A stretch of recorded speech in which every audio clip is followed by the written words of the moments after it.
he brings a lot of experience. He's been doing this for about 10 years? 9 years now. Yeah, 9 years. So he has a lot of experience, and he's going to give us some great information today. So when you leave, that you'll go back and you'll be able to do even greater things in terms of working with your families. Okay? So please give a very warm welcome for our presenter today, Mr. Ellis Dumas III.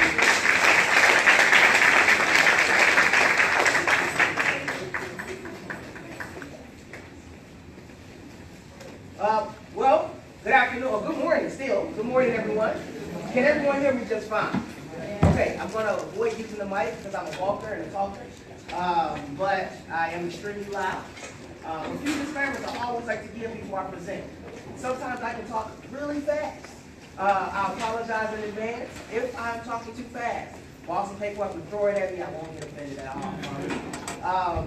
There are a few things in this presentation that may be too much for some of us to stomach, maybe too much for some of us to handle. Although all of us care for children, the very thought of an individual doing that to a child can be too much. If it is too much, you have to excuse yourself. Trust me, I will not be offended. I get it. I agree to do this job. You don't have to. So I'm okay with you excusing yourself. And the other big thing is I asked, we're going to have plenty of time for questions. I do not plan on going an extremely long time. Plenty of time for questions. Write down your questions as I go. My goal is at the very end, after the presentation, to have some dialogue, answer some of those questions. Maybe go into not case-specific scenarios, but general scenarios, and talk about some past events, past scenarios that may have occurred that may be able to answer some of your questions.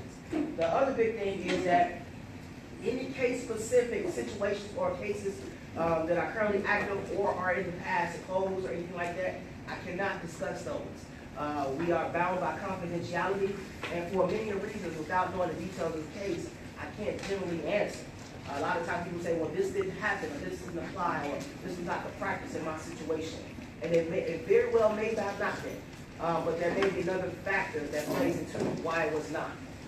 So again, I would love to, if you have questions, I can give you my card, we'll talk offline on the side in regards to it. I believe in keeping confidentiality for every single individual. If it was me, I would want that same respect, so I respect everyone in our community that has the same situation. So, we're going to get right into it. Who are we? We are the Department of Child Services, DCS. Everyone heard of DCS. Formerly known across the country as CPS, Child Protective Services. A lot of people try to call us DCFS, that's Illinois. I think we're better than them, so about that. But my own little tagline, my own little motto that I like to say that hasn't been copyrighted, so don't steal it just yet, is I don't care what you call us, so as long as you call us. We like to make sure that, and you understand, the community understands we're only as good as in which the community makes us, or the community in which we serve. Without you calling and reporting, without you telling us, we don't know that these situations are occurring. And so we can't go out and do a good job if we don't know that the job needs to be done. So our hotline, 2012, our hotline was created, and it's a centralized hotline. Now, just like everything else, everyone, I was one of those people who said, oh my gosh, we're creating this hotline. It's a bunch of people, we're going to be telemarketers, answer the phone, they know nothing about the demographics of our region or our county, can't tell left from right, and it's just going to be a complete hot mess. Contrary to belief, our hotline is phenomenal. Nationally recognized for child abuse and neglect hotlines. Last year, they took over 119,000 calls of child abuse and neglect alone. These are just the calls, not the ones that where people just call us saying, hey, how do I get here or where? 119,000 calls. They're on a record-breaking volume this year, and they're already at 146,000 already this year, and we're not finished. So our hotline, and this entire time, they maintain under a 2-minute hold time for our child abuse and neglect hotline. That is so important, even at peak time. For law enforcement, they have a special code. The average wait time for law enforcement is 3 seconds. 3 seconds. If they call and use that special code that only law enforcement can use, I can't even use it. One time I used it, I got in trouble for using it. They get an answer immediately. Why? Because whenever they're calling us, they need an immediate response. So our hotline is something that's so phenomenal. They're not just now stationed in Indianapolis. They have different sites to make sure that we're, again, at those peak times, having essential personnel to answer that phone line. Everything goes through our hotline. Why do we create this hotline? Because before the hotline, we had 92 different ways of answering the phone after hours. I would love to say that we all did it uniformly, but we didn't. Unfortunately, something happened where they created this special thing called cell phones, and everybody would have different area codes, although they live in different areas. So what would happen after 4:30 is that the phone call would route to the local police department. Well, if you're in Gary, reporting child abuse and neglect, and you have a 574 area code somewhere in the South Bend, Mishawaka area, and you really want to get a hold of Gary, but somehow it routes over there, by the time we get the report, the time frame's busted. How do we ensure that child's safety? These are trained family case managers, not just telemarketers, that understand how to ask the right essential questions for child abuse and neglect and make sure they're routing directly to us, which we have 24/7 people available across the state to make sure we're assessing safety on a continuous basis. I know we've heard many times from our law enforcement, from many other partners throughout the community, that DCS response time is phenomenal. It's built up. It's not what it used to be. That's what we are here for. We are broken up just like everything else in the state geographically, 92 counties. But of those 92 counties, we're broken up into 18 regions. Now, the unique thing about Lake County is that we are our own region. Lake County is just one region. Lake and Marion are the only two counties in the state that are that way. Why? Because of sheer numbers. When I say sheer numbers, we have approximately 2,500 child needed services or CHINS cases or wards of the state in Lake County alone. To put that in retrospect, right next door in Porter County, they have about 300 to 500. So big difference. We have approximately 200 family case managers in the Lake County office, 42 supervisors, 5 division managers, and myself, about 30 support staff, a legal team of about 15. So I say that to say there's always someone available in Lake County, no matter what, 24/7, holidays and weekends. So I'll get right into the presentation. Again, if you can, hold your questions to the very end, and we're going to go through a few things. So, our primary purpose, if we can't do anything else correct, if we don't get anything else right, we have to protect children. That's our primary job. That's what we signed up for. That's what we're here for, to protect children. That's our primary purpose. Now, after we have a child who has been abused and neglected, then our job comes into the time frame or the purpose of providing rehabilitative services for that family or children, or both, to make sure they're in some type of permanent living arrangement. That is our job. That's where our providers come in at. That's where you as a community come in at. Our teachers are a part of that plan, and everyone else are a part of that plan. So, jumping right into it, physical abuse. Now, physical abuse is one of the main things we assess, and it's kind of what the topic or the general topic subject was in regards to this cultural competency was discipline and physical abuse. So physical abuse by definition is non-accidental physical injury to a child caused by a parent or caregiver that threatens serious injury. Now, to break that down, it has to be a parent or caregiver for DCS to investigate. Parent or caregiver. Now, teachers fall into that category as caregivers. Mom and dad, legal guardian, any type of thing like that can fall into that category of caregiver. Now, if the neighbor decides to come across the street and slap your child in the face, that's not something that we will respond to, but we definitely would send Gary PD over to check that situation out. That's battery. But if you decide to slap your child in the face, that is something that we can assess. And that is something that we can look into, because then at that point, as the parent or caregiver, can fall into the category of child abuse and neglect. Now, in the state of Indiana, it is perfectly legal to use corporal punishment or physical discipline on a child. It is legal to use corporal punishment or physical discipline on a child. The problem or the threshold crosses over when you leave some type of bruise, cut, welt, broken bone, internal injury, external injury, anything like that. People always say, well, there may be a misinterpretation of, well, I only spanked on the butt and the bruise went away after 3 days. Again, that does not mean that we cannot assess. If there's some type of bruise, cut, welt, broken bone, external injury, we can assess. Now, the big difference between us and misconceptions is that, again, just because we come out and assess does not mean we're necessarily going to open a case. but we do have an obligation if reported to assess. Now, in many cases, people ask the question, well, why even come out assess if you're not going to open a case? Well, that's why we come out and evaluate. Every single case is on an individual basis. We have to look at every single situation different. A scenario, real life scenario, I had a situation, a case, several years back where we get a phone call. There's a 16-year-old father decided to go out of town, left his brand new Audi car, keys hanging on the hook, and so I'm going out of town, told his 16-year-old son, do not drive my car. Do not drive my car. Of course, he was a great kid, and he listened, and he drove the car. Drove the car, got into an accident on the way back from the party. Unfortunately, he was intoxicated. So he was arrested. Law enforcement called us out because there was no caregiver to assist. We were in the hospital room. The 16-year-old was handcuffed to the bed.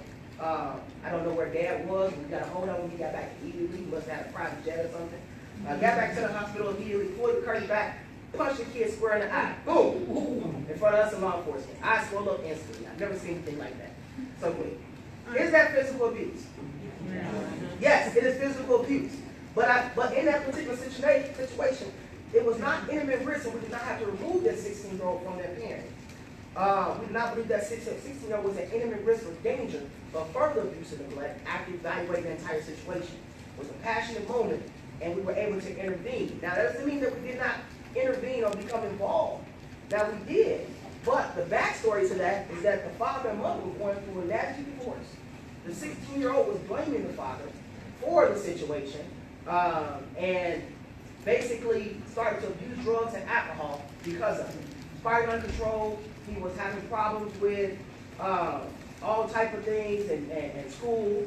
And so further going forward, I ran into that father a few years after that, and he told me the best thing that could have happened to him was DCS got involved in his life. Never heard it before in a while. I was pretty shocked. What do you mean the best thing that could have happened to you was DCS got involved in your life? Well, at that time, his son was then was junior in college, should have graduated by now, junior in college, doing great. And he said, but for DCS, my child would have never seen the true value that I was doing in his life, and that his mother was actually the problem. Through therapy, through counseling sessions, the child started to realize that the mother was not responding. But his dad was trying to only keep things undercover so that he could go on and live his life. And through therapy, started to see that it was my dad who really invested in it. He stopped abusing drugs, stopped using alcohol, and got his grades correct and went off to college. He said, oh, this would have happened if I didn't seek out help, or I didn't get help from DCS. Because I didn't think I needed help. I thought I could do it on my own. And so that's what DCS is about. It's not about taking children out of the home or what you see on TV. We're about reuniting families. Unfortunately, we catch families sometimes at their lowest point in their life. It's only a snapshot of, at that particular case, something that happened 16 years prior to that with no DCS involved. So you don't judge them by that snapshot. We help them get back to a permanent place, permanent living arrangement, and then we move forward out of their lives. And that's what DCS is about. So, physical abuse. Is that physical abuse? Anybody see that picture? If not, I know your copies are not really that clear. Oh. Okay. Did anybody see that? Did anybody see that? Good? Okay, good. First, let me ask you a question. What item do you think was used to make those type of marks? Extension cord. That is classic extension cord marking. The loop is classic extension cord. Now, is that physical abuse? Would anybody say that's physical abuse? Would anybody disagree that that's physical abuse? Depending on the context? Yeah. Okay. So, in this particular situation, remember from the definition says non-accidental injury, correct? So, people always say, well, I was disciplining my child. I didn't mean to. So, if I didn't mean to, it was an accident, right? No, wrong. In particular situations, you can, in fact, if you're disciplining your child's running from you, runs into the table, busts his head open, that, of course, is an accident, but that doesn't mean that, but for the discipline, the child wouldn't have been hurt. In this particular situation, you intentionally meant to cause harm. That was the point. I don't think any parent, and I've yet to run into a parent that says, I truly wanted to hurt my child or make my child this bad. But in a sense, it is what we have an obligation to assess and say, is the child physically abused? And in this particular situation, the child was. These are signs and sense. One thing about extension cord marks, they take years to go away. Years. These are actually old marks. As you can see, there's no stabbing, there's no bleeding. So these are old marks, extension cord marks, that were found after assessing a child for another particular allegation. So just because we go out for, let's say, education neglect, doesn't mean we don't cover the other factors that may involve abuse and neglect. So we ask about good touch, bad touch. We may ask about physical abuse. Again, you have to make sure when assessing that child that you're assessing and asking the right type of questions and not just looking for what in sense was reported.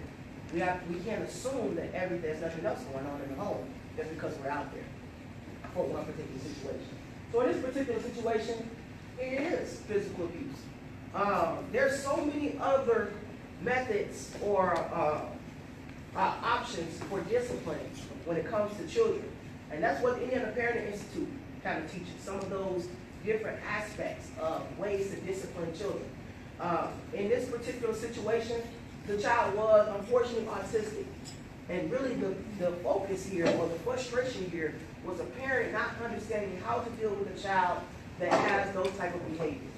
That, how do I work with this child? Because she's never had an autistic child before. She's never worked with autistic children. If she told, the way she was raised, if you were told to do something, you did it. She doesn't get it. The child doesn't understand fully or comprehend fully. So if I tell the child, don't touch the stove, the child touches the stove anyways, I don't understand that his mental capacity doesn't allow him to understand not to touch the stove. That's a problem. So then I discipline him, because that's what happened to me. That was my culture. That was my understanding as a person being raised. So then I disciplined, we further disciplined, and we resolved. So when I was a kid, I was whooped with an extension cord. I turned out just fine, right? That's what most parents say. But just because it was done to you doesn't mean that it's right. You know better, you do better. That's how our society evolves. That's how our society grows. There are so many other methods. I mean, in this particular situation, having an autistic child, we can have any other mechanism. There's things that you can withhold from an autistic child and do a whole lot more damage than physical discipline. Autistic child that loves to play video games, you keep that video game away a week, that's pure hell for them. But, in a sense, then what is the recovery after that? How do I get the child to understand that I have to pull this away because you didn't do this? And that, in fact, is something that why we have our providers come in. Because, again, a lot of our parents are first-time parents. And they're only going off of what they see on TV or what they was taught to them. And it's not what's correct. So, we have to find that thin line, or we have to find that borderline of how do we educate this parent as opposed to saying that this child just doesn't deserve to be this. Again, that's not our goal. It's not our expectation. Our expectation is to reunite families. In fact, we reunite over 70% of our families that we become involved with. The children are reunified with their parents. So contrary to belief, what you may see, or may see on TV, majority of our parents reunite with their children because that's our primary goal after abuse and neglect has occurred. So, any questions? I want to stop and ask because I know we really want to focus on physical abuse for a little bit. I do want to pause and ask if you guys have any questions in regards to physical abuse. Siblings. So, a sibling. Yes. She asked a question, and then I'll get you. Right. So, siblings. So, siblings physically abusing other siblings. In this particular situation, it can vary. And again, that's why each situation is a little bit different. Are the siblings, in fact, providing care for those children? And then at what point does the parent intervene? So does the parent know? Is the parent knowledgeable? Does the parent condone or allow? Because then at that point, although the siblings may have forced the physical abuse, that doesn't mean that it's neglectful for that parent not to intervene and do something about it. Again, it's on a case-by-case basis, but in situations where we do have siblings who are completely out of control. And so the parent's struggling trying to maintain that child. Again, that's why we come in and be supports. One of the big things that I haven't mentioned yet that we're saving for the poverty section, but our prevention. We have community partners that serve as a prevention mechanism. We don't want people to have to become involved in the Department of Child Services if they don't have to. So for community partners, it's a prevention mechanism which families can go to and get services for free, regardless of income, regardless of citizenship, regardless of status. All they have to do is be a Lake County resident, and these services are free. That's it. It's Lake County resident and have children in their home. So an individual under the age of 18, and they're there to service them. Now they can't have involvement in DCS or probation, because why? If we're involved, we should be providing all those services they need. But if they do not have services or us involved, then of course they're going to go right up. Good question. You have a question? Yeah, it's related to the caregiver thing. Yes, sir. Parents are caregivers, mentioned the school setting, Teachers. teachers are caregivers. What about the other staff in the school? So in pretty much the entire school staff act as caregivers. They're acting in a caregiver role by definition. We have a specific unit, so our general assessment workers do not assess those. We have an institutional unit that assess those school situations because they're a little bit different. They have a different scope in which they have to go forth by assessing those situations. But anybody that can fall into that caregiver role, in some many cases, it can be, babysitters. I know there's some discrepancy and some concern in some aspects in regard to the boyfriend. So is he a live-in boyfriend, or is he a boyfriend that mom only sees outside the home? How the boyfriend care for the child in some aspect, and that's for us to determine. The best thing I can tell you guys, to get everything I said today, the best thing I can tell you guys, when in doubt, make a report. That's what our hotline is for. They're there to sift through that information, ask those questions, and find out if this fits statute. Now, it has to fit legal sufficiency in order for us to come out and assess that situation. Because if it doesn't, we can't go out. The same laws that keep us out of their house, keep us out of your house. So, again, it has to be a certain legal sufficiency for us to go out. Okay? Thank you. No problem. Another question? Go ahead. Can a parent expect their child appropriately at school or in public without repercussions? Again, physical discipline is legal. So if it's legal, in some aspects they can. The biggest thing I always encourage is that, is there an opportunity to try something else? Is there an opportunity education piece? A lot of times, unfortunately, our society and our community frown on asking for help or asking for advice. And because they don't seek out those, we have all these resources in our community. Lake County is one of the few communities in the entire state that has a wide array of resources that we just do not tap into as a community. And so, if there's an opportunity here, let me ask, is there some other mechanism?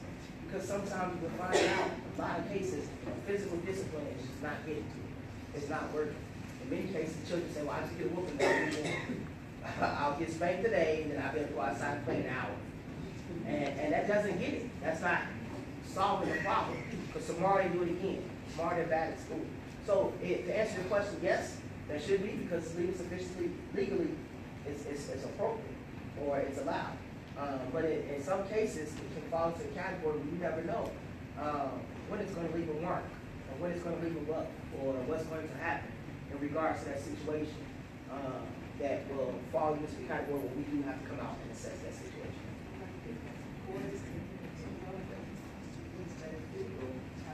Someone can record it, and again, we have an obligation to assess. When a report is made, we have, I can't hear again, I'm sorry. Yeah, no, I'm just. For the question. Yeah, for questions. So I'm sorry, I'm just repeating the question. The question was,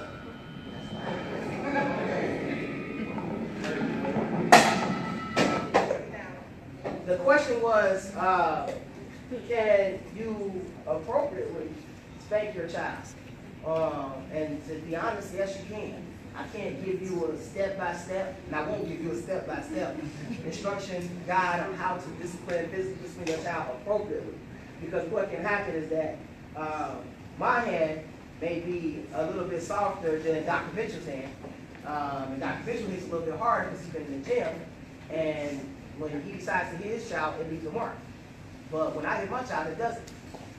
It's a very big difference between the two.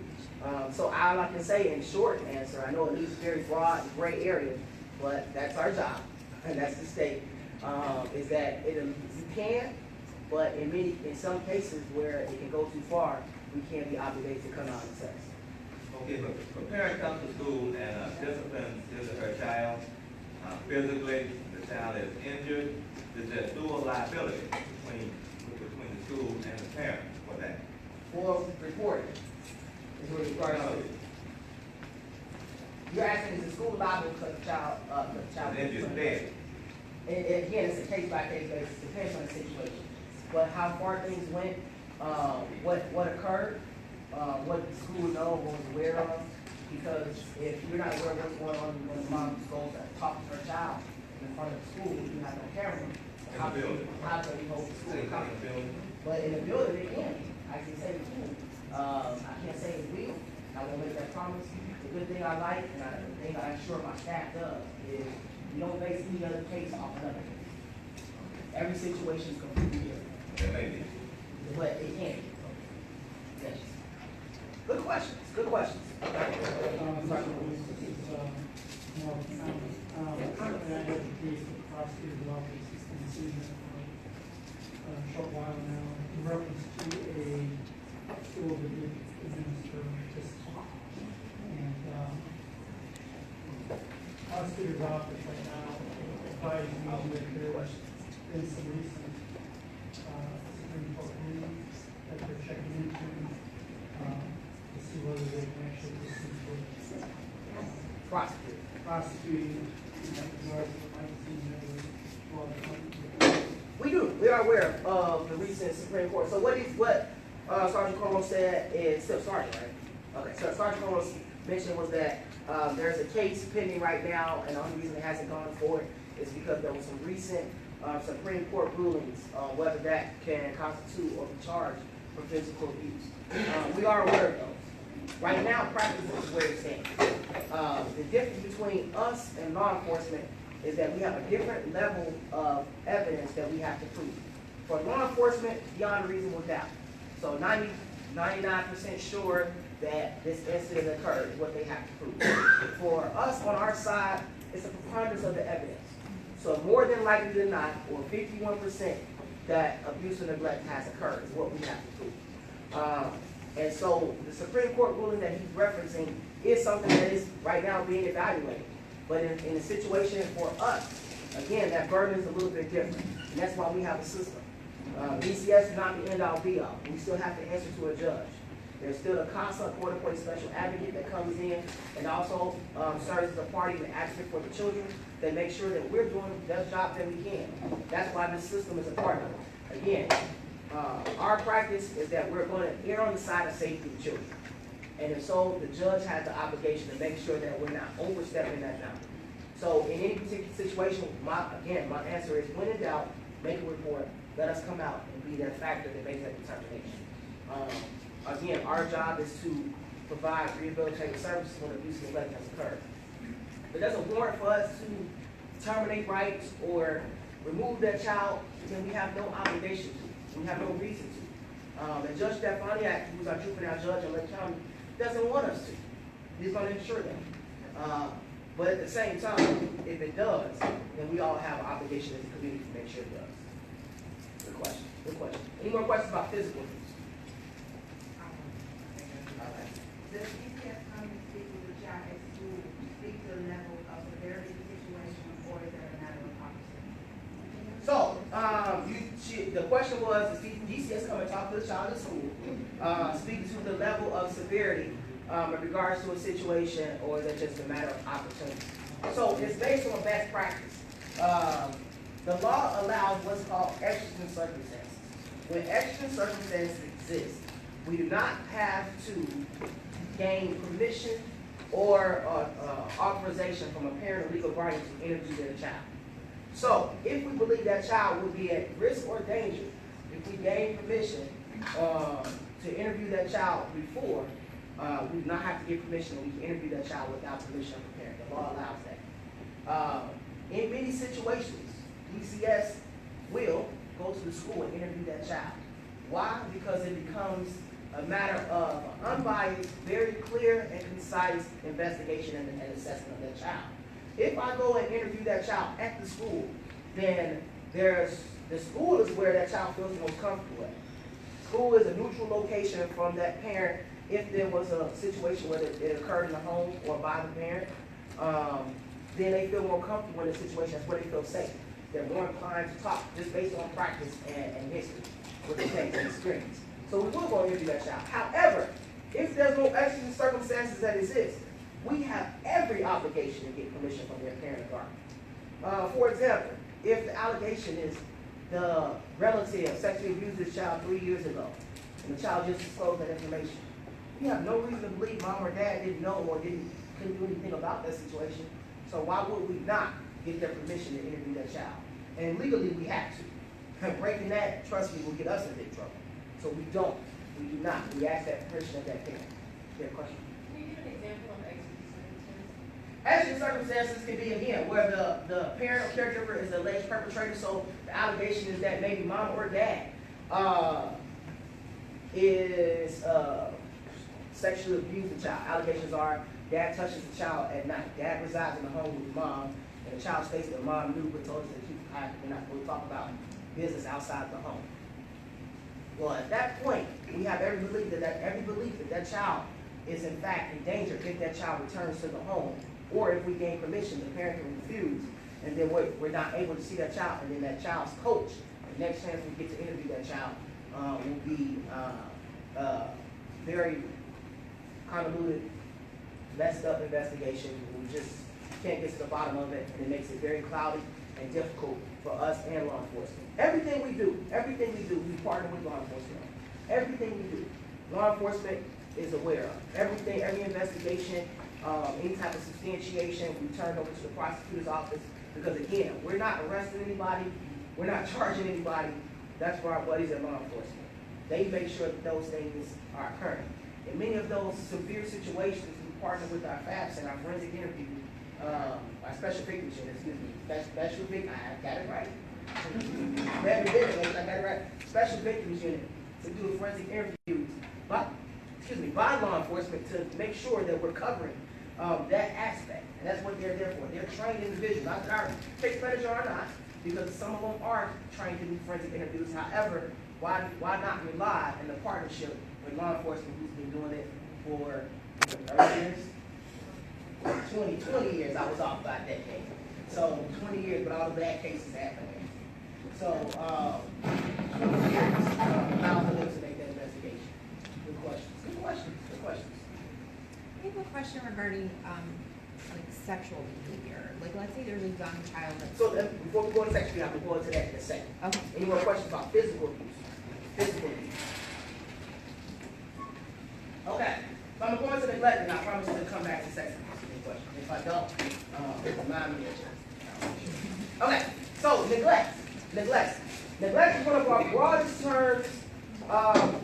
Strategically on purpose. It pretty much encompasses everything that has to do with the well-being of the child. Fair for parents or guardians to provide the child with adequate food, clothing, shelter, medical care, education, and or supervision. So, looking at those one at a time. Has anybody ever heard of the state standard or the state minimum standard for food in their home? There's a state minimum standard for food. Anybody?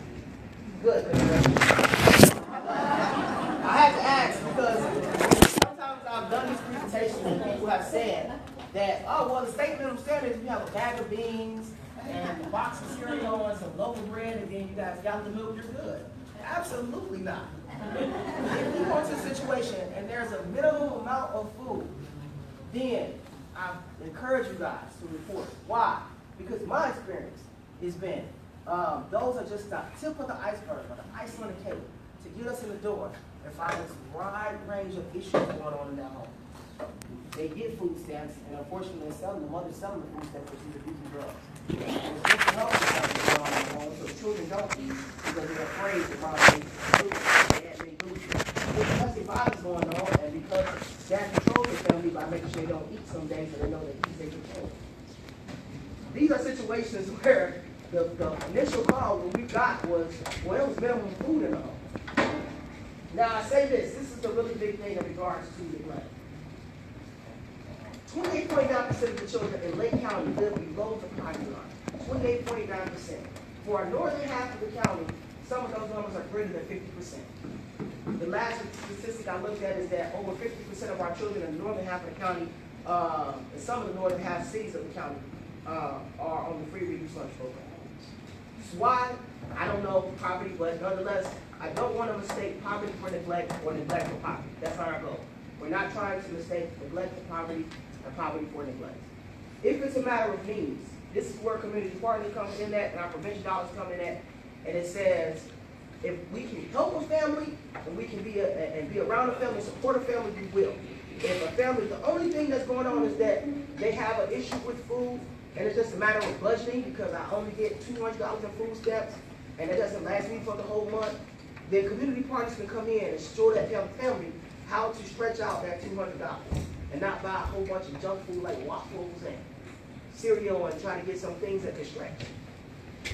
If it's a matter of school uniforms, clothes, one of those things. And we often get those phone calls about the winter time. It's getting at that point where kids come to school with flip-flops and holes in their pants. And I will say this. We've had some phone calls for, I don't know, what is it, about 10-year-old boys. I got a 10-year-old boy myself. 10-year-old boys and holes in their pants, the uniform pants. I don't know if they just weak at the knees or what, but it's just every other week I buy a new pair of uniform pants. And they're expensive. They're about $20 a pair. So you gotta think about it, you know, that's adds up on top of what I'm trying to do. So if it's a matter of uniforms, the community partners has a provision store, a clothing store, uniform store, that provides either a sliding scale or free uniforms to families based on their income. If it's a matter of tutoring, because the child's starting in struggling in school, tutoring is free. We have so many prevention services, therapy, and things of that sort. Well, again, all this is free. I don't care $1,000 or you'll make no money. The goal is to help families get to a better place. And if that means they can do it without DCS involvement, I'm happy. I don't need, it's not about job security, it's not about having more cases. No, we need more cases than what we have. Trust me, we got enough. But I will say that we would not turn away any situation that needs our help. And that's the primary goal. So, in regards to shelter, now the one thing about shelters is pretty obvious. Children or families living in abandoned homes or deplorable homes or situations where they're living out their cars. We're getting around that time where it's winter time, so NIPSCO is a necessity. NIPSCO is a necessity. Heat is a necessity.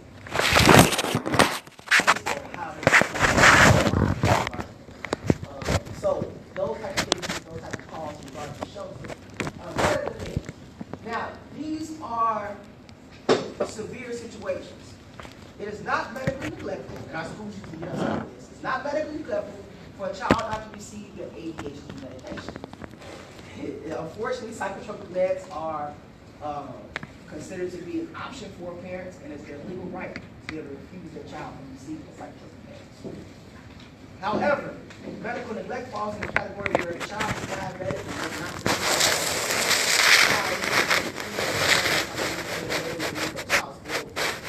and life does hospitals know they can detain that child, get that child complicated, and they become an image. It means saving that child's life. That child has a right to quality life, regardless. So then you would intervene. It's not to step on their rights. It's not to stop them from being a parent, but a child has a right to quality of life. What if a parent is refusing a child's like surgery, for example? Like it's not like a cancer or anything like crazy, but It depends. It depends. If a medical, we're not medical experts, yeah. so we have to rely on the expertise and statements from our medical experts. And so we don't just rely on the hospitals locally. We contract also with Raleigh Children's Hospital, which is the best children's hospital in the state of Indiana. And they have their specialty doctor, Dr. Hibbert, who is also going to be coming in February to do a presentation to all of our hospitals here in Northwest Indiana. We contract with them. They're telling us, our PEDS doctors are telling us, this surgery requires and is going to be for the well-being and quality of life for the child when they have to. It's the situation. Now, it's a matter of moms, I get the child's braces, I affect the quality of life, and show them the child's braces. It's mom's right, mom's choice. But if it's a matter of a surgery, many surgeries do the doctor's discretion to the point if it means they follow that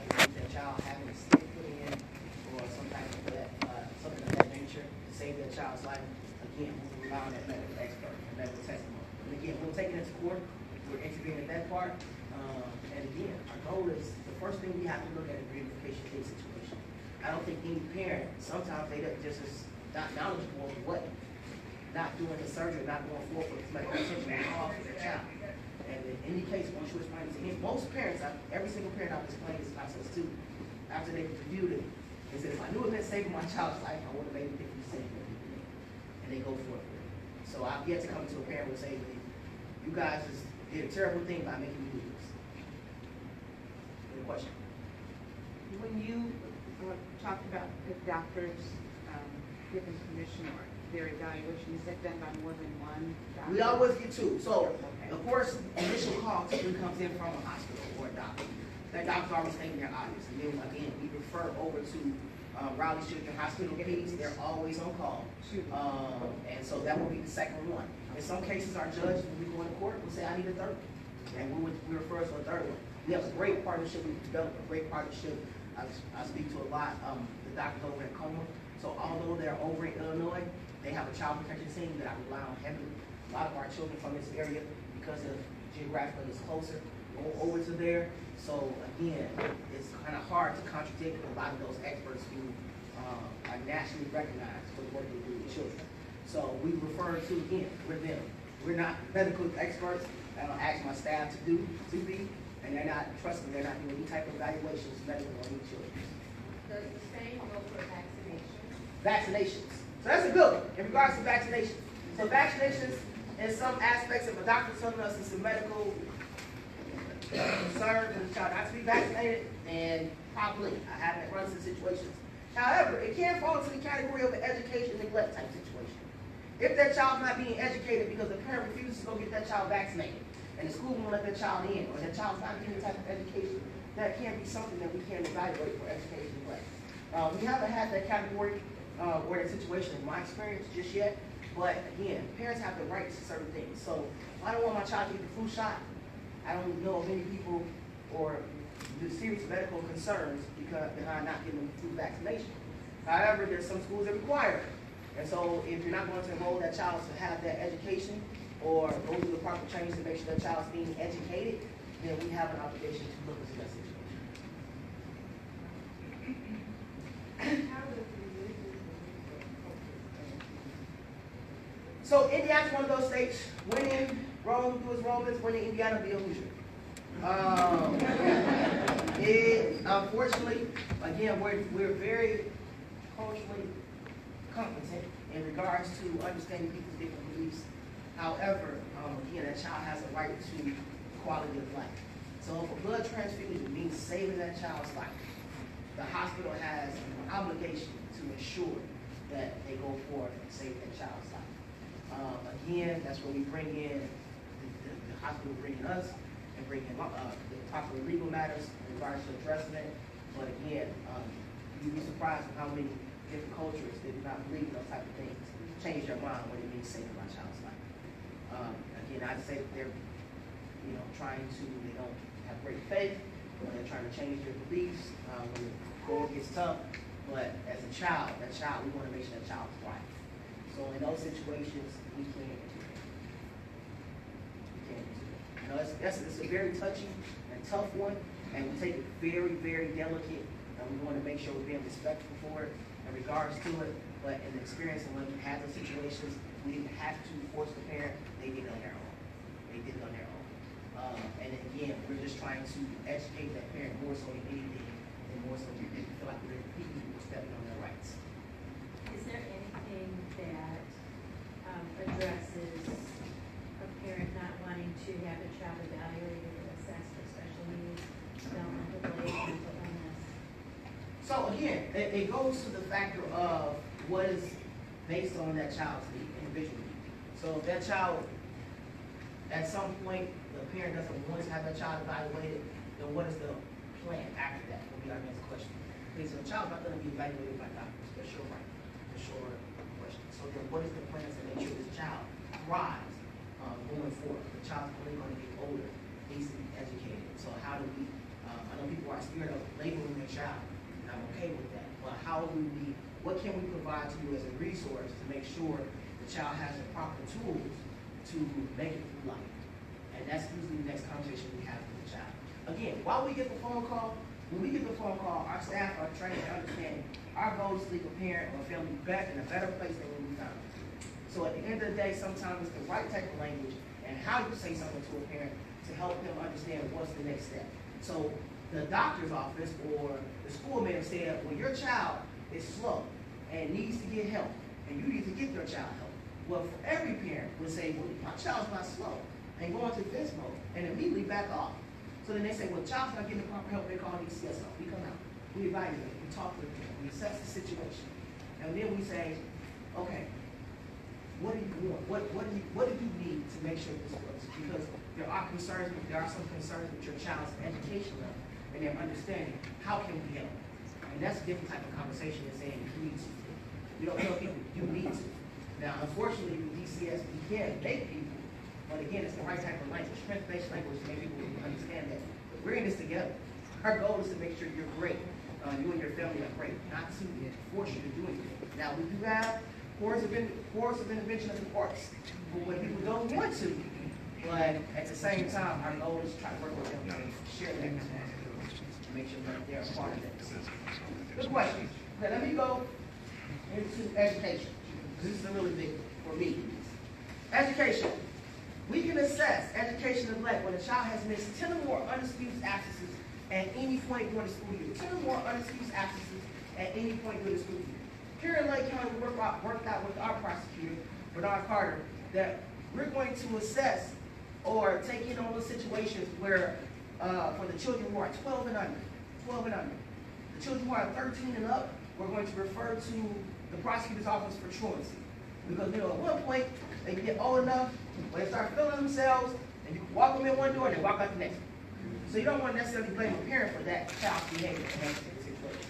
However, that does not mean that we will not assess a 16-year-old who is, mom is making that kid stay at home to watch younger siblings because she partied all night, or she had to work all night and is tired and is going to sleep.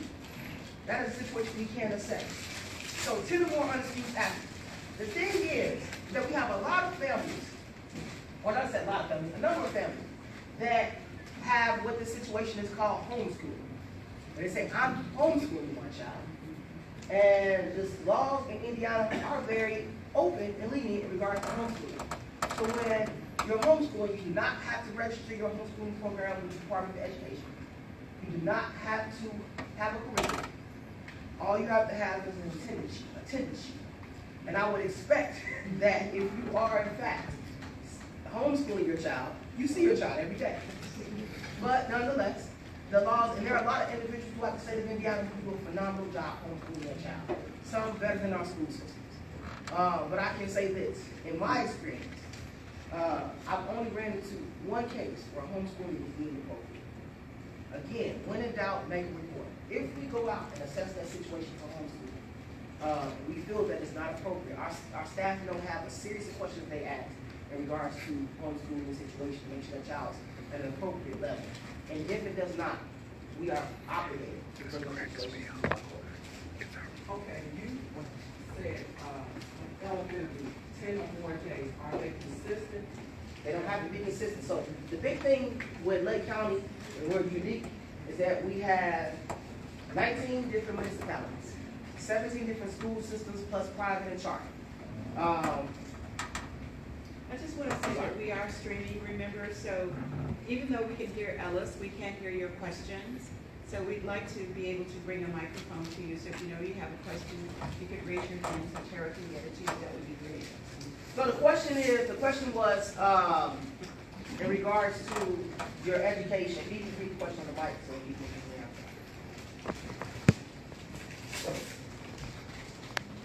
And the elementary school now, you said 10 days on the student absence. Does it have to be consistent or just 10 days? Because I work with the school system and they are telling us that we have to turn that into truancy, even though they're elementary.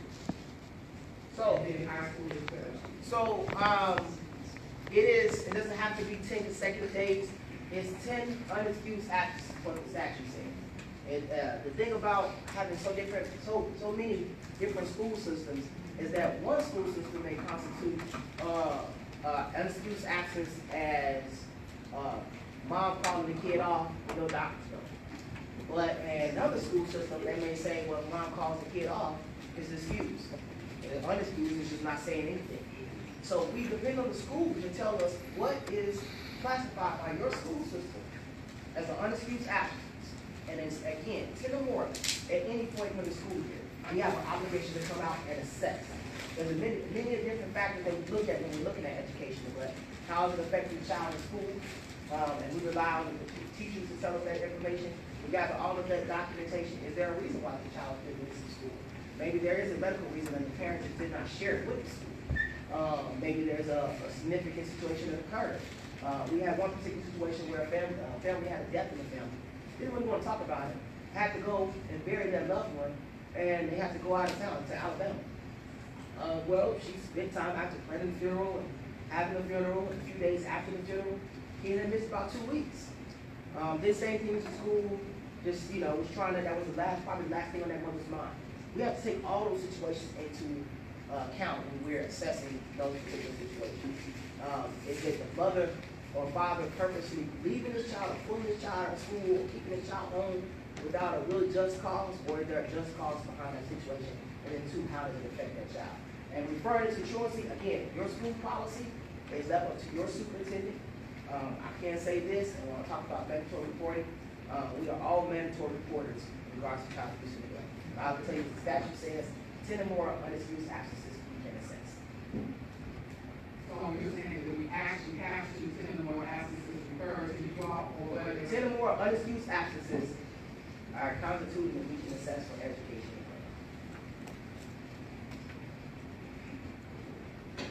So I will say this in regards to education neglect. A lot of times what we get from our schools, they wait to the end of the school year to refer that child or make that call to the child abuse and neglect hotline.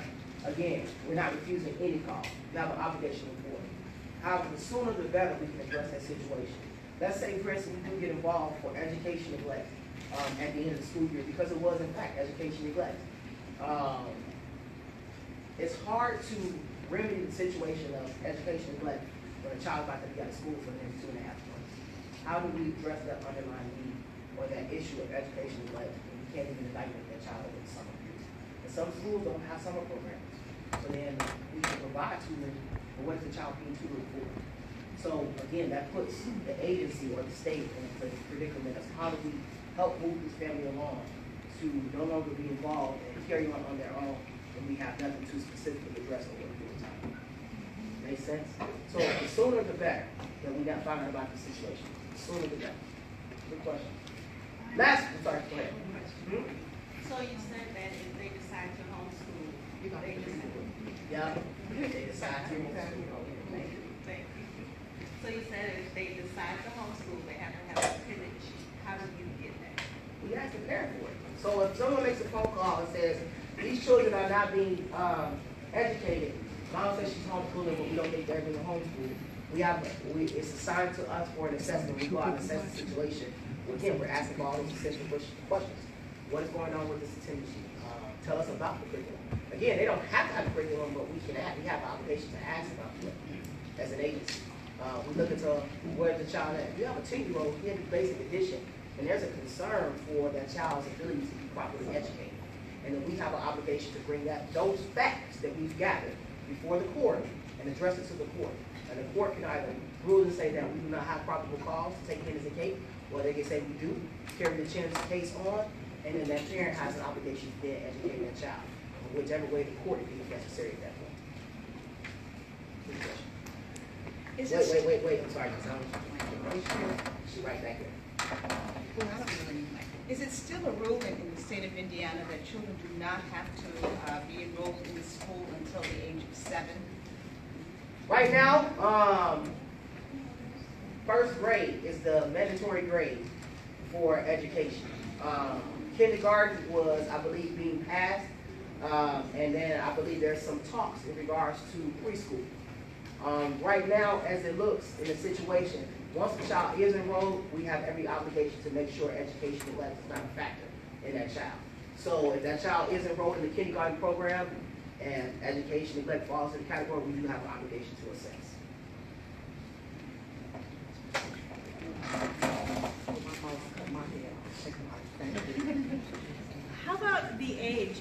I was told I work with high schoolers, and I've heard, well, they're 16, 17, they're past the age for reporting educational neglect. Well, again, it depends on the situation. So if we have a 16-year-old who is being kept home by mom or dad because they want to babysit or anything like that, then that's a situation where we will look into education. But if the parent is enabling that child from being educated.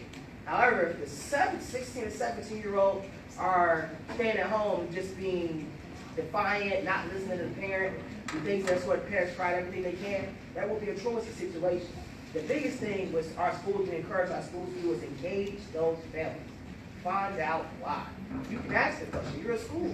You can engage that parent and say, what's going on? What is the issue? What is the problem? And if they say, well, they just don't listen to me, they're not working. Our probation department has the same resources that we have. All the same type of services to be able to provide to that family, either through probation or Department of Child Services. Our biggest obligation is to make sure these children are receiving the help. We got one question over here, and then just win.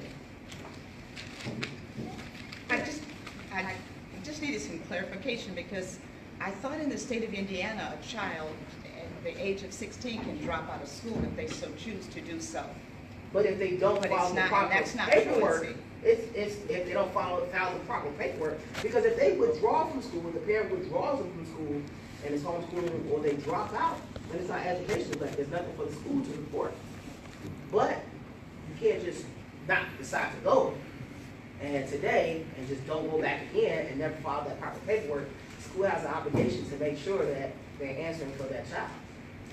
And so if the child just doesn't go back to school, there's no paperwork filed to drop their child in school, at that point, they have to assume that their child is truant at 16 or 17 years old.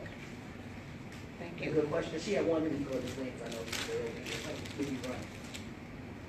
How about the parents that have a child with special needs and that refuse to receive any kind of therapy they might need for the well-being? I'm sorry, can you repeat that just a little bit more? How about for a child with special needs, they need therapy for the well-being, besides school? So if the question was in regards to a child with special needs who may need some type of therapy or additional services, that comes into the category, if you guys may have heard this because it's been all over our news under our Director Ventura. One of the biggest things we had in regards to our children who are special needs, or children who would, with a lot of mental health concerns, who need additional services but are not getting. If that parent is refusing to get that child services, then yes, we would intervene in those situations. If the parents aren't doing what they're supposed to. However, if the parents doing everything they're supposed to and they're running into roadblocks, because our system can be very confusing when you have to fill out a visa application here and then go to this place here and then try to get the child evaluated at this hospital until you go back to this hospital. That's where we come in. We now have a program under our current director that allows for us to be able to be involved with those families and provide the proper services without substantiating on a parent.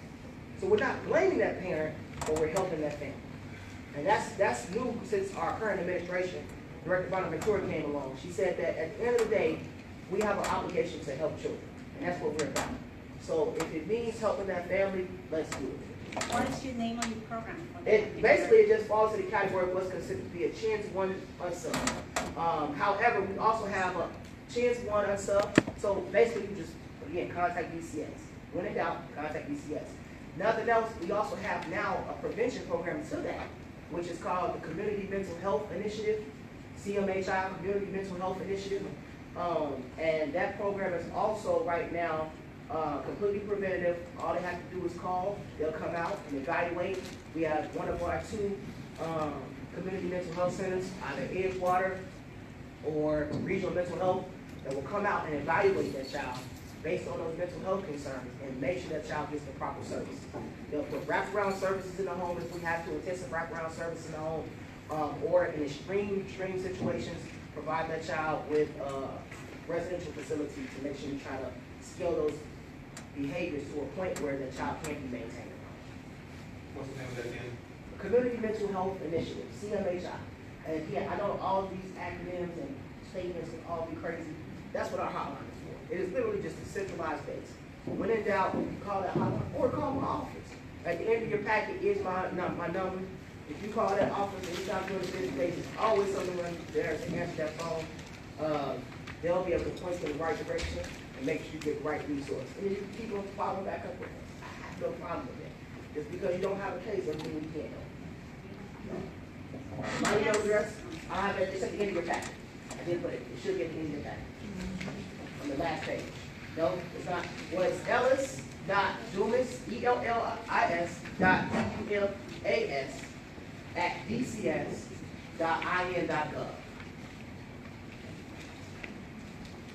So anyone in the Department of Child Services, that's going to be their email address. First name dot last name at dcs.in.gov. Is where you had a question? So my question is with regard to young, especially the young women in the home, or young girls in the home who have children, but they're still living with their parents. And sometimes when these young girls have babies, they have to take care of the baby. So I was wondering if the whole truancy thing and applied to those, how does that work with regard to those parents, those young parents who are parenting in the home, but they're still school age? Those situations, again, that's why every case is a case-by-case basis. If there's a teenage mother or a teenage father that is missing school because they have to care for them, we have resources available. So again, just because we go out there and assess and we don't get open a case, our goal then at that point is to say, okay, how can we come up with a plan? Let's get you signed up with the voucher through gymnasts, and we'll try to make sure that you have babysitters during the day so that you can go to school. You won't miss any more school. And a lot of times our young mothers don't know that this is necessary. And that's what it comes down to. Again, we have a lot of resources in Lake County that we just don't tap into.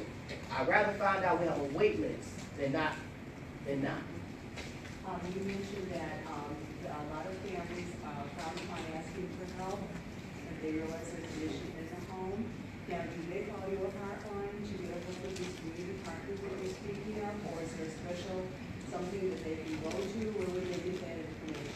So Community Partners has a hotline, but again, if it gets too confusing, you can call the Department of Child Services, or we have an awesome program, the 211 program, that has all of our information as well. So we're really trying to get a lot of parents and families and the community in general would go to 211, because they may call about something that may have another program, another one of our community programs that may be a little bit better. So some of our programs, community partners can address domestic violence. However, we have St. Jude House, we have some of these other facilities that are capable of addressing that domestic violence a little bit specifically, and they may give that number directly to that place so that they can go through them as opposed to going through community partners or the Department of Child Services. Again, that doesn't negate the fact that everyone in this room, everyone in the state of Indiana, whether you're past due to visit Chicago or you're an Indiana resident, are mandated reporters of child abuse and neglect. So in all else fails, if you believe child abuse and neglect has occurred, you are obligated to report. Okay? You have to take it. Well, I work for Geminis, so I'm gonna can I give her the number? Yes, please. Corporate office, 757-1800. And we also have Head Start for preschools.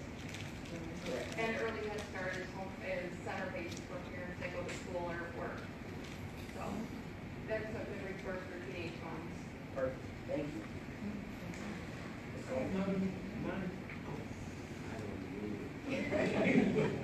My concern with moms and children is that there's so many barriers like transportation, child care, and we have a lot of programs available, but the task is getting the parents and families the help that they need in a timely manner. Like, if they're required to get a job, they have no child care for a job search.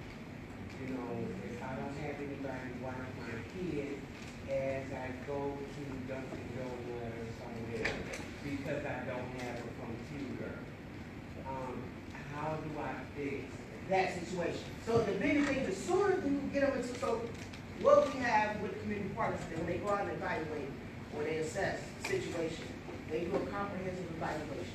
They ask about everything. What else do you need? They may call us for beds, or call community partners for beds. That's a common one that they often call. I believe every child in Lake County deserves their own bed, period. Especially babies, but more so than anything, every child in Lake County deserves their own bed. The child needs a bed, they will get a free bed. Now, the adult may sleep on the floor, but the children deserve their own bed.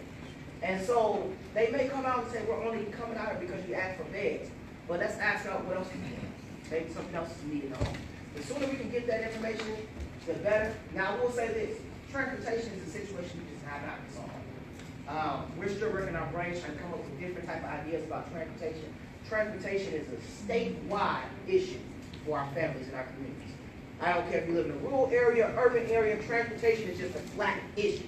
Now, there are certain programs that have transportation for certain items. So we can have transportation for Medicaid has medical transportation.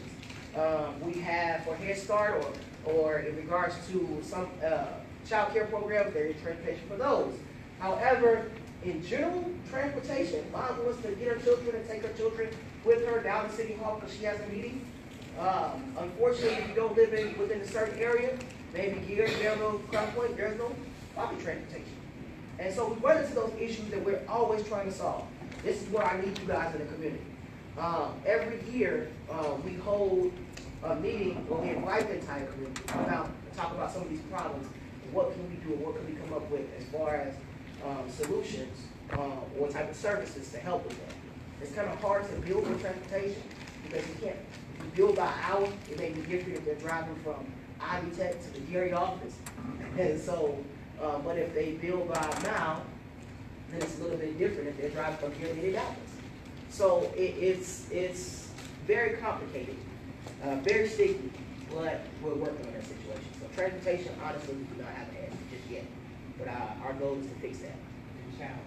Child care is something that, again, the resources are there for child care. I just don't believe we're tapping into those resources. The sooner the better they can sign up for that program, and the more individuals that we have that are listed there, the more of an argument we can make that there's a greater need for child care. And we'll advocate, that's our job to advocate as a community, that there's a need for more child care vouchers or child care resources or things like that. So we can't do anything about the prices. People set their own prices, but we can't provide the resources to make sure the prices are met. Okay? And again, when we go over and supervision, what we think we come up with creative things to do. Okay. You said about that, you said that kids shouldn't be sleeping on the floor, that you provide that. Is it just a Lake County thing or is it a Porter County thing also? Because here's my problem. I have a family and I work in the Porter County also. And I called the community partners in Porter County and they said, we don't deal with that. And I go, well, I thought that DCS, had the bed situation, and they're like, nope, not good. So I was, I had to have two of my kids in my program go without beds until I could find a third party to donate a bed, and then you're still running the risk of bed bugs, and, it was a very slippery slope, and it was very frustrating. So you said you do provide beds, but is it just a Lake County thing, or is it a Porter County thing also? So the community partners are regionally based. They're different for each region. So region 1 is Lake County. So Porter County is a part of region 2, which is Porter, LaPorte, Jasper, Drew, Stark, counties. They're all in that region 2, and they have a different manager of their community partner. I believe Bloomberg is their community partner. So they have a different set of resources, if I can say that, in regards to it. For Lake County, the expectation is it's a non-negotiable. Family needs a bed, get them a bed for a child. That's kind of the bottom line. I can't say the same thing because I'm not the regional manager of Region 2, but I can say this. Terry Seabach, who is the regional manager, is just as much as great as I am. And if you run into that issue, I would refer to contact because he needs to know that. I can't give you an answer, but I can tell you this: if you ever have that problem in Lake County, I'll be ready. Okay? Thank you. So real quick, I want to make sure I get through it. I'm gonna run out of time. Supervision. Does anyone know in the state of Indiana, the legal age in which a child can be left home alone? Anybody? You guys are intelligent. So yes, there is no legal age. That's done strategically on purpose. Why? Let's say we set that age at 14, and we had an autistic child who was 17 who would be left home alone. Legally, we would not be able to touch that child. This leaves it very open.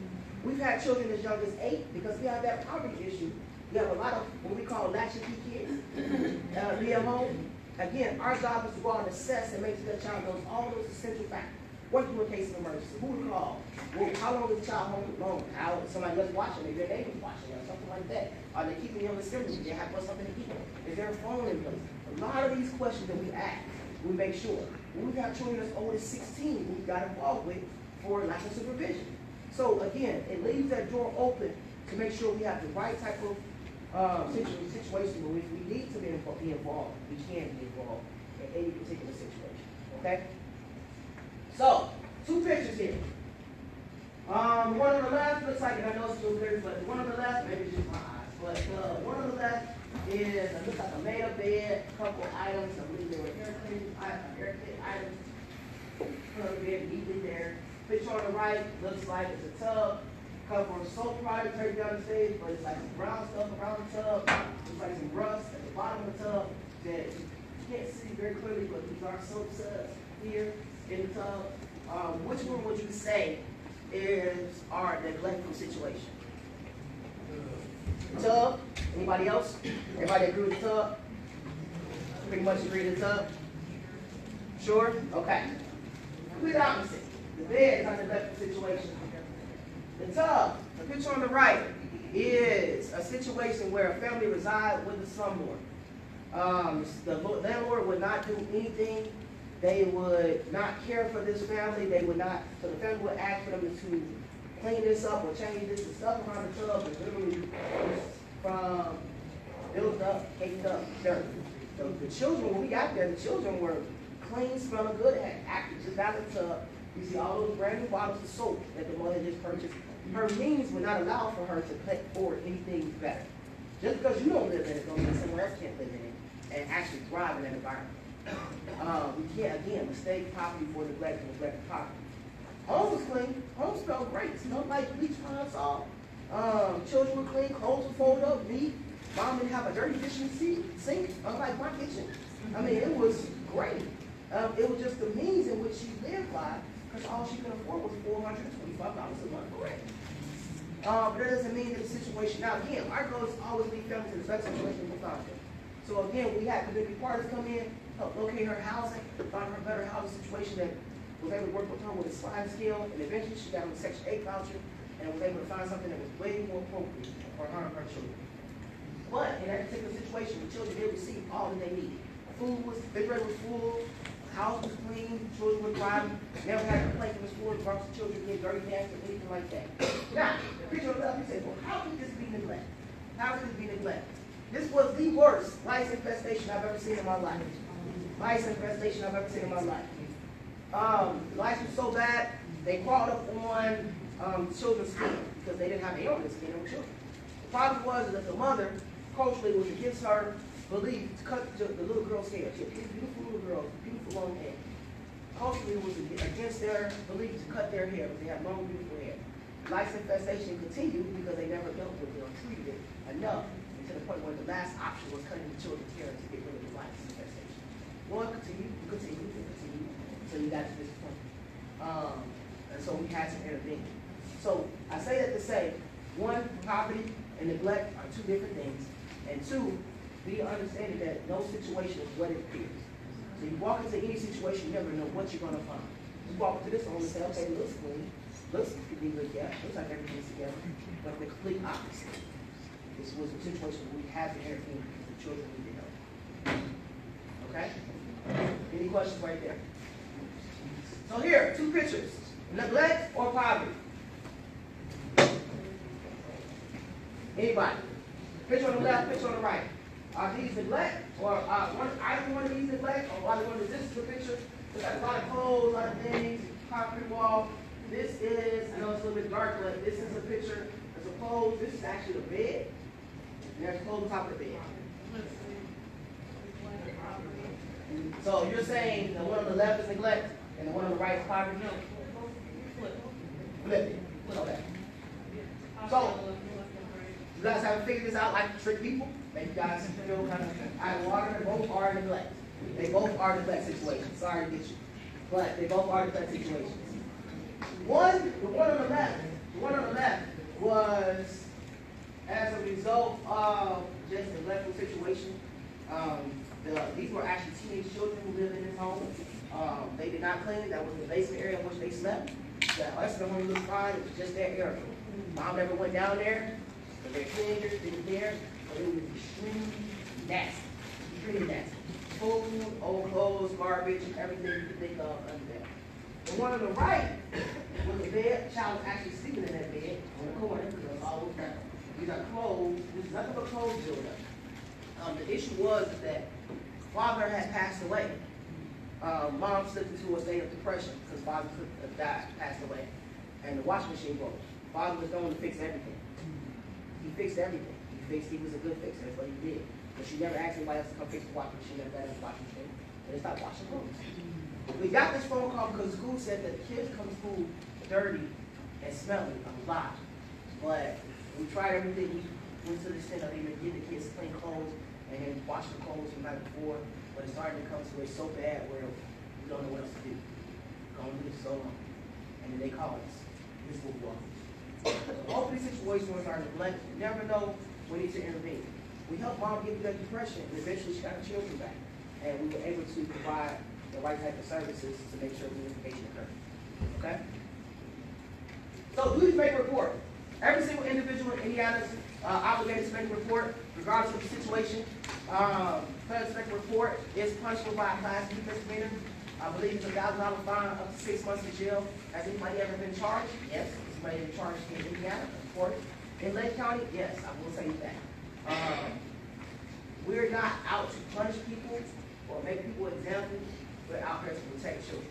That's all it's about. Regardless of any type of internal policy or external policy that you got to report to this person, report to this person, report to this person to make a call about abuse and neglect. Once you are aware of abuse and neglect, you are obligated to report it, period. We had a situation where the internal policy of the school was that they reported, the teacher will report to social worker reports to the principal will make the determination of whether to report it or not. In that particular situation, there was a need to make a report. The principal told them not to, social worker make the report anyway. We found that there was abuse and neglect, and that principal was punished. You don't believe me? Just Google failure to make a report in Indiana, and you'll see all types of news articles about that. It happens. It occurs. Do not allow for that to happen. You have an obligation to make a report. Again, also accompanied with that is what's called the good faith law. As long as you're making a report in good faith, you're immune from being civil or criminal penalties.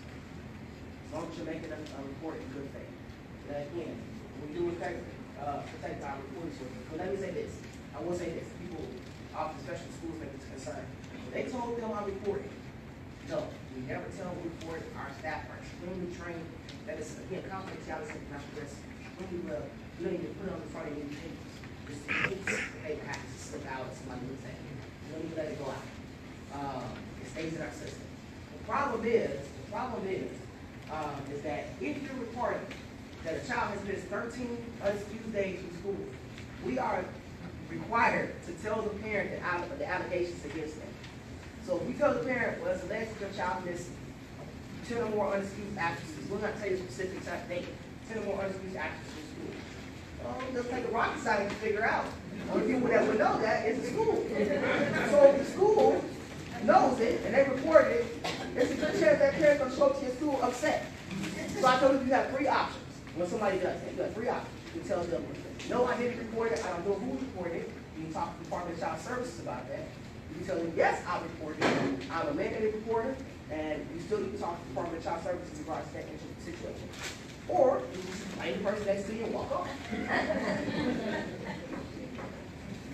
So, when all is said and done, I want to make sure I have time for your questions.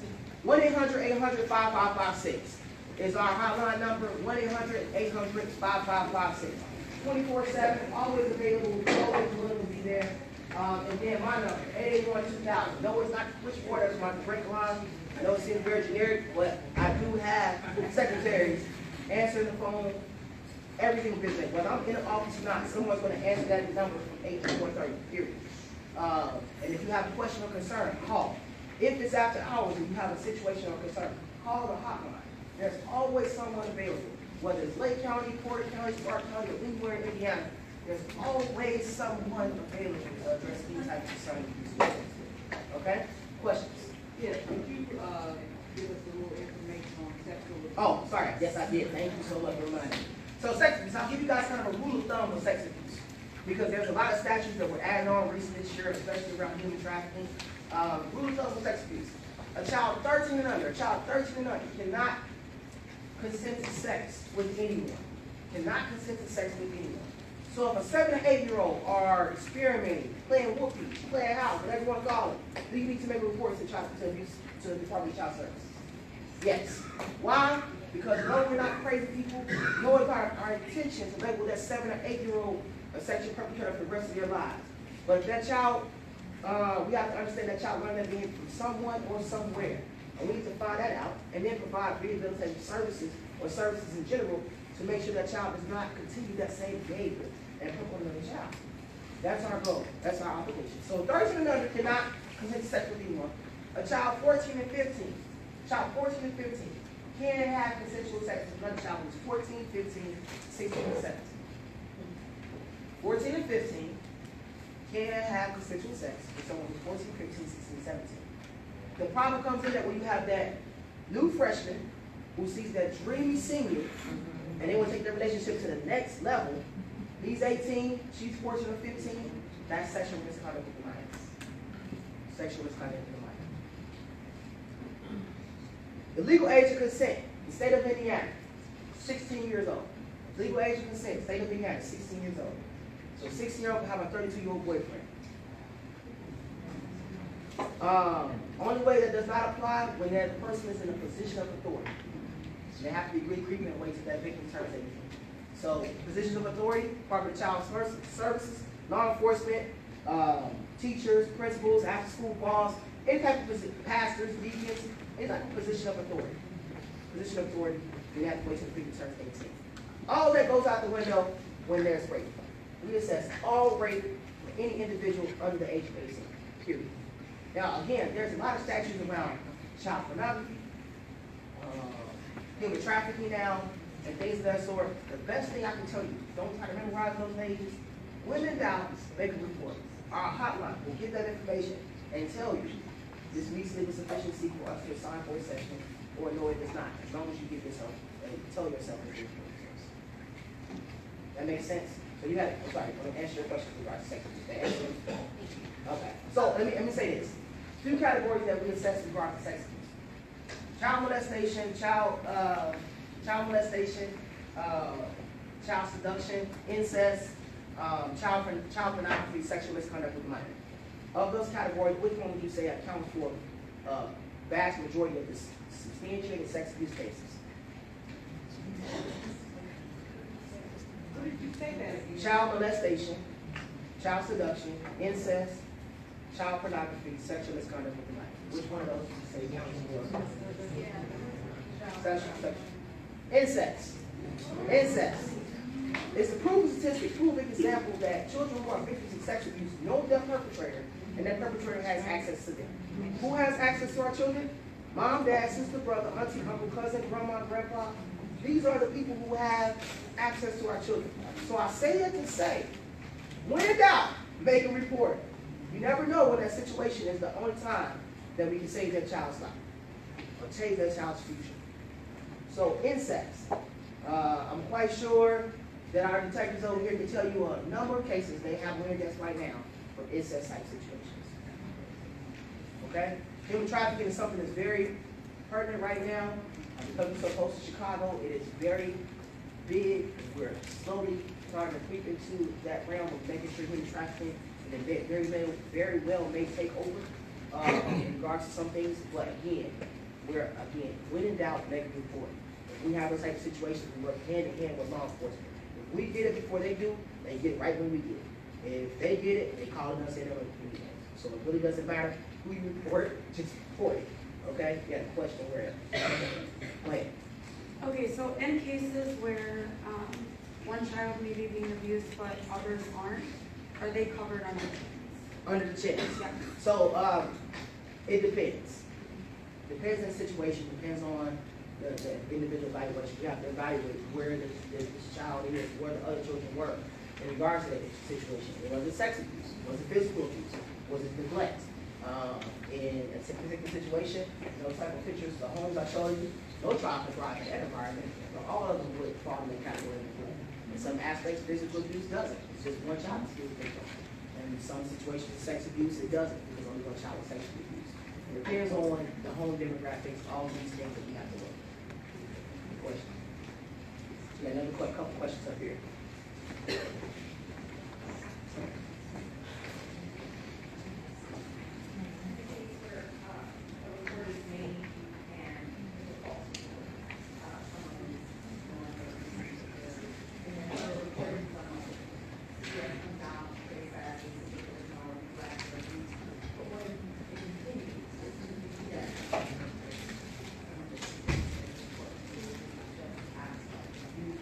Abusing the process. Again, so if there's a case, that person, that individual is the victim of, in a sense, harassment, they can contact the prosecutor can pursue it. I have not seen one of those situations for myself, but I can tell you this, we are obligated. Just like if you call the police, and the police have been out there 5 times already this week, guess what? They're going out of 6. And it's until, again, someone tells us that we cannot, or we should not, anymore. We call to make a report, and it rises to the level for legal sufficiency for us to go out. We are obligated to go out. We are obligated to go out. If that hotline rings again, we cannot spring out. Again, that victim feels that that's the case. Because our report sources are protected by confidentiality, the prosecutor can again clear that information and receive that information and sue that case. But I can't tell you that I've experienced one of those where harassment was in fact. Yeah, a lot of people are making reports out of good faith. That's like. It's not about, this is about confidentiality. When, CPS has gone to school, a lot of times social worker wants to be present when they are interviewing a child. Is that appropriate or not? I would recommend you never, teachers, social workers, never be present. Why? Because a few things that come into play when we get into court. Child was coerced or coached by the social worker. Social worker tainted or has some influence on that child's decision or statements because she told the social worker doesn't like the father or the mother or anybody else. We are coming in, a complete stranger, nobody knows. Our staff are trained how to encourage and engage that children on answer the right type of questions. We will ask them those questions and get that unbiased, completely clear investigation done, and assessment done, and that way we can say nobody else tainted our decision or our thought process or affected this child and being.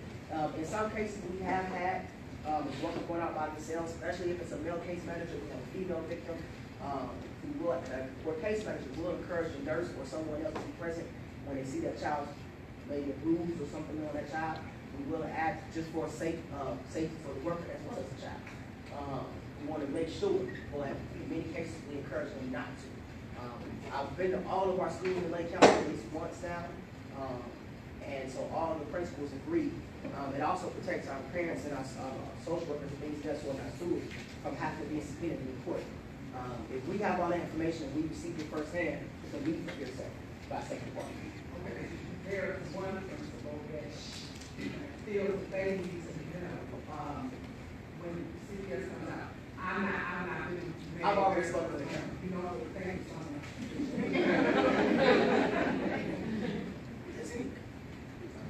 That conversation. When there's a report that's filed by one professional from, say, from another social worker to child welfare, is it possible for that social worker to talk directly with the assigned worker regarding particulars to a particular case?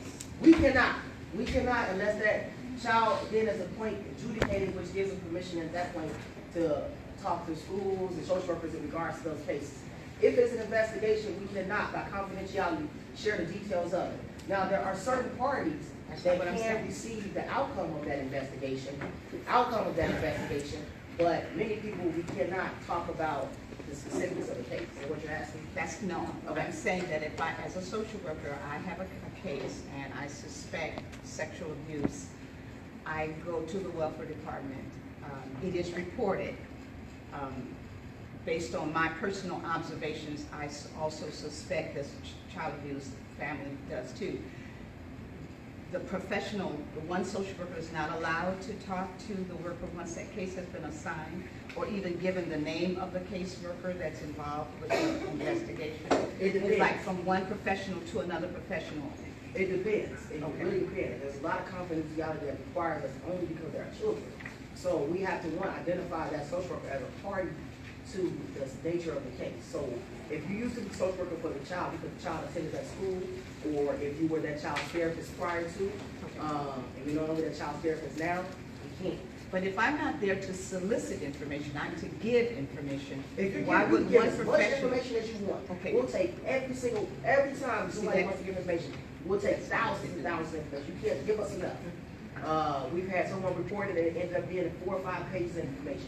The more you report, the better, because it gives us answers and clear pictures as to what's going on in the situation. So you can give us much information. We're just limited on what you can give. I understand that, that because of confidentiality, but The I'm only talking people about that- for the purpose of reporting, and that's not being done. Yeah, but the only two people that we are allowed by law to just share information freely is law enforcement and the prosecutor. So law enforcement working in conjunction with them with every investigation, if they ask for something, we just hand it over. Or the prosecutor's office, they need something, we hand it over. Everyone else, we have to make sure that certain things are in place before we share any type of information. I'm not interested in Yeah. sharing, I'm just talking about for the You purpose can of give us as reporting. much as you want. You can give us as much as you want, we'll take it all. That's not being done. Any more questions? We're running out of time here. Any more questions, final questions? Well, I do want to thank you guys for allowing me to speak to you guys. It's such a pleasure. If you ever want me to speak in another setting, always feel free to contact me in my office. We have two staff and myself to come out and present. I really think it's one of the awesome questions, and I appreciate your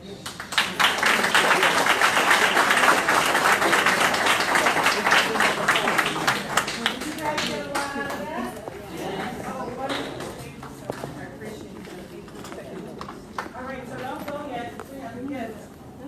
Tara, hi, how are you? Tara? Here's Tara. Oh, we have a gift, I need you to come and, yes. In other words, remember exactly, what the instructions were in order to receive this gift? Right, go on your Facebook page and like it. Is it one gift or is it more than two? There was more than one gift. So we have 2 gifts. Tara's gonna tell you who won the gift because I have no idea. Okay, the first person was the first person that bought their business cards, because I sent out an email reminding yesterday to everybody, so please bring your business